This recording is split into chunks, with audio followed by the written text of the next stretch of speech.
He says, a punk, a bitch, a jerk off. 5 fucking families. And the family in Philadelphia couldn't have me sitting in this fucking van. You're a hit guy. I said, yes, I am. He said,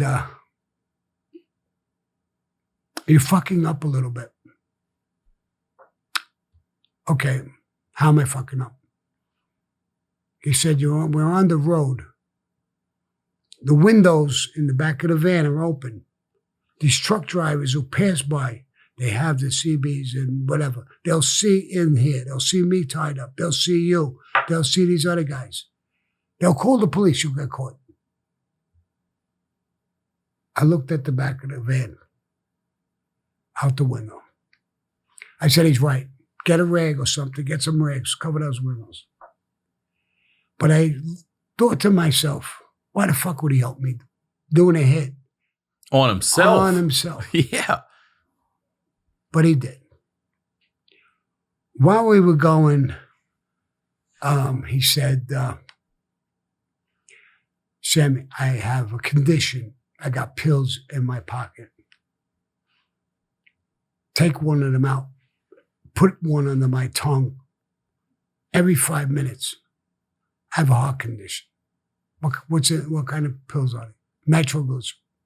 I went in, I took them out. It was nitroglycerin. I took one out, I put it in the stomach.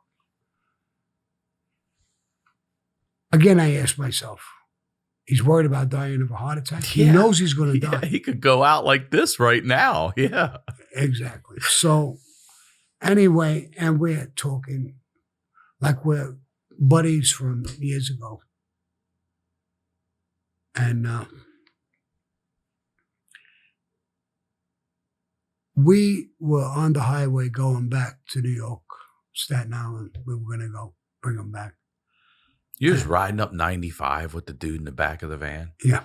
Jesus Christ. Okay. Yeah. So while we were driving, pal Joey says, oh my God. I said, what's the matter? He went like this, and he says, I got the keys to the fucking car. And Nicky Russo's over there in that parking lot. Stop, pull over. We pull over. I open the door, get out. Go back there, Sammy, it's far. I don't give a fuck how far it is. Start running and get back there. Tell me if Nicky's okay and the car is out of there and what happens. I'm not going to whack him before that. I know what the fuck is going on. I did have a gun too, but I had it wrapped and under the front seat, way under. But it's there. So if they saw this car and put 2 and 2 together, there's my gun with my prints all over it. Now this guy winds up dead. I'm dead. Go do that. He got out. That's why I'm with him so long. I'm waiting for a fucking answer. I see. So all kinds of things come up while we're talking. And he says, Sammy, I'm an extremely wealthy guy. I can make you very wealthy. I said, John, in our conversation, you said, this is about Cosa Nostra. You didn't want the cops to interfere. I'm starting to build a tremendous respect for you. This is Cosa Nostra, like you said. There's no money in the fucking world you can give me. I'm 1,000% Cosa Nostra. I don't give a fuck about money or nothing else. I have a job. I don't have the actual order to kill you yet. That's why you're alive. I'm waiting on that. I'm not waiting on that. I'm waiting on the car to find out what the fuck is going on. But I feed him this bullshit story as well. And he takes it. He has no other choice. What's the difference? So we're coming in and we're driving and we come to a toll booth. And I said, listen, John, what I'm going to do is put my hand over your mouth. I'm going to push you up against the side of the van, have 1 or 2 of these guys come, and we're going to just pin you to the side of the van. He said, you don't have to do that, Sammy. Again, fuck the cops. This has got nothing to do with cops. This is us, Cosa Nostra.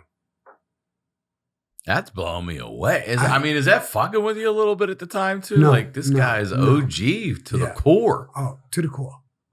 So I said, well, I'm sorry, but I got to do it. We push him up there, no struggle, no push, no nothing, no attempt whatsoever. And we go back to sitting in positions. And we're talking about things, and he says, Sammy, I'd like to ask you for a favor. Whatever it is, tell me whatever you want. If it's not you who pulls the trigger, make sure the guy is a friend of ours, meaning a May guy. Mm-hmm. I want to die that way. You got it. He says, and don't let me be found with my shoes on. What's that about? I'm going to tell you. He says, and I said, all right, John, but why would you want that?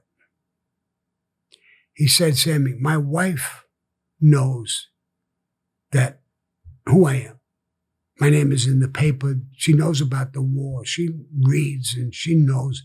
She's scared to death. And I always tell her, don't worry about it. I will die at home with my shoes on, not in the street. Don't worry about it. So you're kind of sending her a message when you found that way, that you were thinking of her. Yes. He's in his 60s. She's in her 60s. To me, it was like a fucking love story now. You got it. We keep going, and conversation goes by, and he tells me some other stuff. And I'm thinking, oh, he tells me this. He says, I know you're not a punk, and I know you're not afraid. And I know you're very smart. I want to ask you a question. When you were scared in the restaurant where we were, it was a private restaurant, his place, a pizzeria type of thing, not a big restaurant. Nobody was there but his people. It was closed. He said, I was thinking for a while, and you said you were scared. You couldn't talk. Your mouth was dry. You wanted water. Were you breaking my thought? Damn, he remembered and called it, huh? So I said, yes, I did. He started talking to me a while about things, some crazy shit, and things he was asking me, and I'm saying to myself, is he breaking my thought? Do I have a surprise coming? But I didn't. We got into Staten Island. We pulled into a garage that was closed. The alleyway had all pebbles and stones. There was a crush shop in the backyard. Louis Molito, my guy with me, knew the guy, so we had access. And that's where we pulled into that long driveway. And I made guys get away. And I made guys go and get coffee, donuts, or whatever he wanted. I loosened the things on his wrists and his ankles. I told my guys I wanted them treated with total fucking respect. And I didn't have to push them. They respected him. He was the epitome of our life. I'm sitting here saying, yeah, even where it's ending for him, it's fuck the cops. I don't need to save my life. This is the life I chose. This is the way it's supposed to be. And he wants to die a certain way. Mm-hmm. But he knows he's going to die, and he's willing. He's not crying. No. He's not begging for his life. No. None of that. He taught me more about dying and Cosa Nostra than anybody has ever. But we're there and for a long time, and we're talking. Now, when the guys got out of the van and went to this place, this coffee shop, I told them, when you come back, You're walking. I could hear you coming in. You're walking on the pebbles. When you come to the back of the van, go like this. I'll know it's you. So he's sitting on the floor. I'm sitting on the driver's side, crooked, and I'm talking to him. And I got a 357 Magnum on my lap. I hear the pebbles. Somebody's coming in. I put the gun up by the passenger window. No knock on the back. I cock. I'm ready to go. He whispers to me, if it's a cop, shoot him in the fucking face before you kill me. Before you kill me, I want to... He wants a witness. Yeah. I look at him. See it before he goes. I'm blown away. That's crazy. I'm blown away. That's as mafia as it gets right there. Absolutely. Dude. It really... And then my guys come and say, Sammy, get out of the van. It was your guys? Somebody else. Yeah. They don't it fucking was listen? my guy. And first of all, I blessed. I said, I could have shot you right in the fucking face. I told you to tap on the fucking thing. You didn't tap on it. How the fuck am I supposed to know? All right, Sammy, I forgot. All right. So I go out. They want to talk to me. I says, go in there and sit with him and don't fuck with him. And I'll be right back. And I got out and I was talking to them. They said, Sammy, they got the car. Nicky Russo didn't get in trouble. He's saying that cops came. When we pulled out so hard, we skid, we went on the grass, off the road a little bit, back to the road. The thing was down. I told them to crash it. As we crashed the gate, the truck went sideways. I could see the guards taking out guns, and we banged into the fucking little booth that they stay in. And they were ducking, and they didn't. Cops came. People, there was witnesses. They thought it was a fight. Nobody said nothing. They didn't even know the car. They never bothered with it. They didn't know who Nicky Russo was. He was just another guy. He says, yeah, I saw it. I don't know. So the truck, I think it was a fight. So everything was safe. Mm-hmm. The car is gone. The gun, they got my gun. Everything was going to happen. In my conversations, I had told him that I didn't have permission to kill him. I just had to grab him and bring him in. And I'm waiting on their decision, what they say. So I know now everything is good and it's coming in. And Nicky Russo and Pal Joey are coming in with my gun and the car. So I says, all right, I went back in the van. I got the guys, get out. Everybody got out. I said, John, I just got word on the phone. They told me to kill you. I got to kill you. Okay, Sammy. Are you going to live up to your commitments? Absolutely. It'll be me or it'll be a friend of ours who's going to shoot you. You'll get hit. You've been in the life. You've got 50 hits under your belt. You know what time it is. You know what it's like. I got a 357 Magnum that's going to be used. You're going to get one shot in the head. You don't know what time it is. It's like the whole world blew up. You're gone. You know that. Yes, Sammy. Okay, good.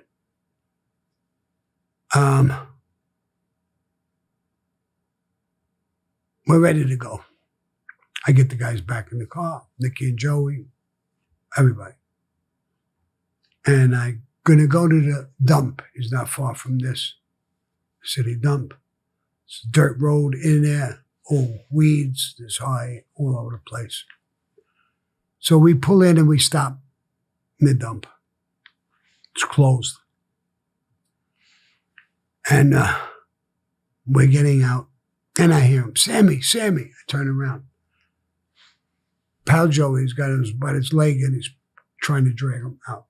I say, oh, get your fucking hands off him. What do you want to do? You want to wiggle your way out? Yes. Leave him alone. Go ahead. He wiggles his way out. He says, what do you want? I want you to follow me into the weeds. When we get to a spot, bend at the waist. You get hit in the back of the head. You'll never know. There's no rough stuff. There's no torture. There's no choking. anything. Yeah, just a Nothing. clean boom. Boom. Light switch. And you're gone. Perfect, Sammy. If you were on my fucking side in this war, I would have won the war. Maybe so. But I'm not. I'm not on either side. I'm under orders. And I want to tell you, I'm not happy about this. You understand the life better than anybody I've ever talked to. And I'm stuck with it. And we start walking. And he's following me into the woods. When we get to a spot, we stop. I said, I want to, come here, Louis Melito. You're going to pull the trigger. Here's the gun. Come here. He understands this, and people in Goes Nostra understand have to be introduced to each other to recognize. So I said, Louis, this is Johnny Keys. He's a captain in the Philadelphia mob. A man's man. Johnny, this is Louis Melito. He's a friend of ours, meaning a made man in the Gambino family, and he will pull the trigger. Thank you, Sammy.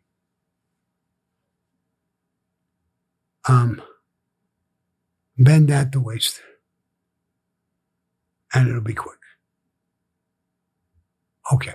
And is that just so you fall easier and go down? Bending at the waist, and he halfway down, and he looks up at me, and he says, Sammy, I'm glad it's you. Jesus, he is. I love you. Oh, God. Louis, go ahead. Yeah. A shot in the head, he goes down. A couple more shots, it's over. We get in the van. We're all sick. Everybody likes this guy. My whole crew. How could you not like him? We leave. I tell the guys, clean this van. Every inch of this fucking thing is scrubbed down. And all you guys, everything you're wearing today, shoes, socks, underwear, bring them home. Destroy them, throw them out, burn them, whatever. I don't ever want to see them again on your body or anywhere. Make sure that's done. I'm eliminating it like it never happened. And the next day I get up and I go to meet my guy, Taro. I pull up. He's standing outside and he has a newspaper rolled up. I go over to him and he says, oh my God, Sammy, you got it done. Yeah. He says it's in the newspaper. Mobster from Philadelphia, heavyweight mobster from Philadelphia, found dead in Staten Island, dumped and this and that. He said, take this paper and go to Paul's house, go to a report.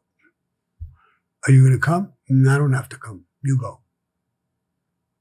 Okay. I get in the car and I go there. Knock on the door, ring the bell. The maid comes to the door. I get out. Paul's sitting at his table, which is far away. Not far, 20, 30 feet, whatever. 40 feet. He sees me come in. He jumps up. He's running towards me. Grabs me, hugs me. Oh my God, Sammy. It's in the paper. You got it done. Looks at me. What's wrong? I'm not happy about it. I feel dirty. Last night, I killed the epitome of our life. Everything we're supposed to be, this guy was. I think we killed the wrong fucking guy. Wow, you said that. He said, Sammy, this was a commission hit, and I'm your boss, and I gave you the hit. It's as high as it gets. Anybody in your position right now would be on cloud 9. When I reported back to the commission, I had told them that you, Sammy the Bull has got the hit. Every boss, every underboss, and every consigliere of every family is going to know you did this. We did it, but you did it. Personally. I said, no disrespect, man. I don't give a fuck what they think. I really, I feel dirty.